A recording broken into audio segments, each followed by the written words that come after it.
Aujourd'hui, nous sommes réunis ici pour réfléchir aux profondes révélations célestes reçues par Sainte Brigitte de Suède, l'une des plus grandes mystiques de l'Église. Ces visions, accordées par la miséricorde et la grâce de Jésus et de Marie, nous offrent une compréhension extraordinaire de ce qui arrive à l'âme après la mort et du processus de jugement qu'elle affronte devant Dieu. Sainte Brigitte nous raconte une vision très détaillée du jugement d'une âme. Imaginez, mes chers, une âme tremblante, comme un cœur qui bat de peur, présentée devant le trône de Dieu. Un démon s'approche, réclamant l'âme comme sa proie. « Voici la proie », dit le démon au juge suprême. « Ton ange et moi suivions cette âme du début à la fin, lui pour la protéger, moi pour la nuire. Et nous la chassions tous deux comme des chasseurs. Mais finalement, elle est tombée entre mes mains. Pour la posséder, je suis aussi avide et violent qu'un torrent qui se précipite et auquel rien d'autre ne résiste qu'un petit éperon, ta justice. » Le juge juste, qui est Dieu lui-même, demande au démon « Pourquoi est-elle tombée entre tes mains ?» Et le démon répond « Parce que ses péchés étaient plus nombreux que ses bonnes œuvres. » Le juge demande alors au démon de montrer les péchés de l'âme et le démon présente un livre rempli de péchés appelé « Désobéissance ». Ce livre contient 7 chapitres, chacun représentant un péché capital. L'orgueil, la gourmandise, l'envie, l'avarice, la paresse, la colère et la luxure. Chaque chapitre est divisé en 3 colonnes, chacune détaillant les péchés spécifiques commis par l'âme. Le premier chapitre, Orgueil, montre comment l'âme se glorifiait de sa vie spirituelle, se croyant meilleure que les autres. La première colonne contient l'orgueil spirituel dans sa conscience, par lequel elle se glorifiait de sa vie, qu'elle croyait meilleure que celle des autres. Elle se vantait aussi de son intelligence et d'une conscience plus sage que celle des autres. La deuxième colonne montre qu'elle se vantait des biens qui lui avaient été donnés, de ses serviteurs, de ses vêtements et d'autres choses. La troisième révèle qu'elle était fière de sa beauté physique, de la noblesse de son lignage et de ses œuvres. Dans ces 3 colonnes, il y a tant de choses, comme vous le savez. Le deuxième chapitre, Gourmandise, révèle comment l'âme désirait plus que nécessaire et ne pensait qu'à l'exaltation de son propre nom et de son lignage. La première colonne est spirituelle, car elle pensait que ses péchés n'étaient pas aussi graves qu'on le lui disait et désirait le royaume de Dieu indignement. La deuxième colonne montre comment l'âme désirait dans le monde plus que nécessaire et ne pensait qu'à l'exaltation de son nom et de son lignage. La troisième colonne décrit comment l'âme désirait l'honneur mondain et être au-dessus des autres, comme vous le savez bien. Le troisième chapitre, Envie, expose comment l'âme enviait secrètement ceux qui possédaient plus qu'elle et nuisait au prochain avec ses conseils et ses paroles. La première colonne est celle de l'esprit, par laquelle elle enviait secrètement ceux qui possédaient et prospéraient plus qu'elle. La deuxième colonne montre comment l'âme possédait par envie les choses de ceux qui avaient moins qu'elle et en avaient plus besoin. La troisième colonne décrit comment l'âme par envie nuisait secrètement au prochain avec ses conseils et aussi publiquement par des paroles et des actes. Le quatrième chapitre, Avarice, décrit comment l'âme ne voulait pas partager ses connaissances et ses biens avec les autres, ne pensant qu'à son propre profit. La première colonne est l'avarice de l'esprit, car elle ne voulait pas communiquer ce qu'elle savait, afin que les autres ne reçoivent pas de consolation et de profit. La deuxième colonne disait que, pouvant pacifier les discordes, elle ne voulait pas le faire et, pouvant consoler les affligés, elle ne s'en souciait pas. La troisième colonne était l'avarice de ses biens, car si elle devait donner de l'argent en ton nom, cela l'angoissait et lui pesait. Le cinquième chapitre, Paresse, révèle comment l'âme était paresseuse dans les bonnes œuvres, dans les pensées spirituelles et dans la prière. La première colonne décrit la paresse dans les œuvres, dans le bien à faire en l'honneur de Dieu. La deuxième colonne concerne la paresse dans la pensée, car lorsque le bon esprit infusait de la componction dans son cœur, cela lui semblait trop distant. La troisième colonne concerne la paresse de la bouche, c'est-à-dire dans la prière et dans le fait de parler de choses utiles aux autres ou à l'honneur de Dieu.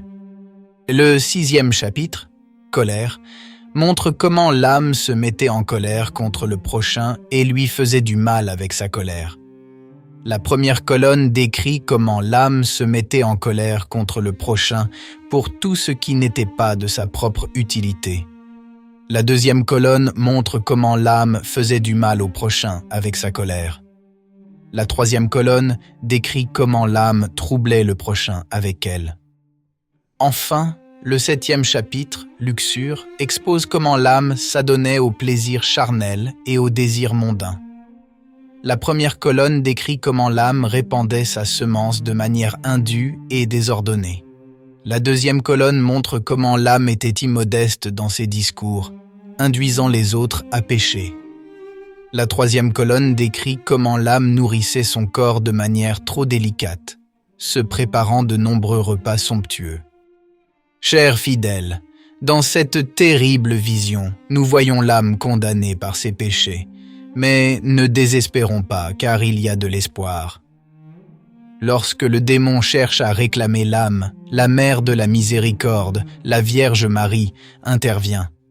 Elle s'approche du trône du juge et dit « Mon fils, je veux discuter de justice avec ce démon. » Jésus, avec une infinie miséricorde, permet à sa mère de parler.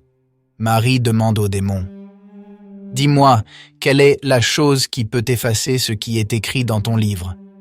Et le démon répond « Rien ne peut l'effacer, sauf la charité de Dieu. » La charité, frères et sœurs, est l'amour divin qui triomphe de tout péché. Marie continue à interroger le démon, lui demandant s'il existe un pécheur si inique qu'il ne puisse se repentir tant qu'il est en vie. Le démon admet qu'il n'y a aucun pécheur qui ne puisse se convertir s'il le veut. Cela nous montre, chers amis, que la porte de la miséricorde divine est toujours ouverte pour ceux qui se repentent sincèrement. La Vierge Marie, Mère de la Miséricorde, révèle au présent que l'âme, à la fin de sa vie, s'est convertie, invoquant son intercession. Tu es la Mère de la Miséricorde et tu as pitié des misérables, dit l'âme, reconnaissant ses péchés et demandant pardon. Le démon, alors frustré, dit « De cette volonté, je ne savais rien, mais si c'est ainsi, il faut que tu le prouves explicitement. » Marie répond que même si elle ne connaissait pas ses pensées, la charité de Dieu est si puissante qu'elle efface tout péché écrit dans le livre du démon. Alors, le juge demande au démon de regarder dans son livre et de voir si tout y est encore écrit ou si quelque chose a été effacé. Le démon, avec surprise, voit que beaucoup de choses ont été effacées et qu'il ne reste que des déchets. Après cela, le juge demande à l'ange bon présent « Où sont les bonnes œuvres de cette âme ?» L'ange répond « Seigneur, tout est dans ta préscience et connaissance, présent, passé et futur. Nous savons tout et voyons tout en toi, et toi en nous. » L'ange présente un livre des bonnes œuvres de l'âme, parmi lesquelles le baptême, l'abstinence, la prière, les bonnes œuvres, l'espérance, la foi et la charité de Dieu. Le juge, après avoir tout entendu, dit au démon « Je vais te le dire, les livres ont été ouverts et lus, mais dis-moi, diable, bien que je sache tout, cette âme, selon la justice, doit-elle aller au ciel ou non ?» Le démon répond « En toi est la justice. » De sorte que, si quelqu'un meurt sans péché mortel et à la charité divine, il est digne d'avoir le ciel.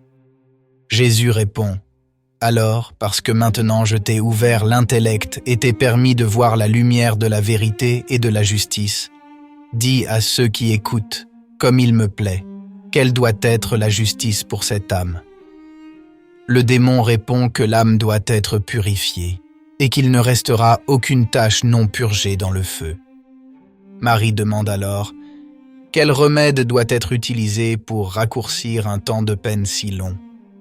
Jésus répond qu'il y a 3 remèdes. Restituer ce qui a été injustement pris, une abondante aumône et l'offrande du corps du Christ sur l'autel. Frères et sœurs, cette vision de Sainte Brigitte nous enseigne que, malgré nos péchés, nous pouvons toujours trouver miséricorde par le repentir et l'intercession de la Vierge Marie. Elle est notre avocate, qui intercède pour nous auprès du trône de Dieu.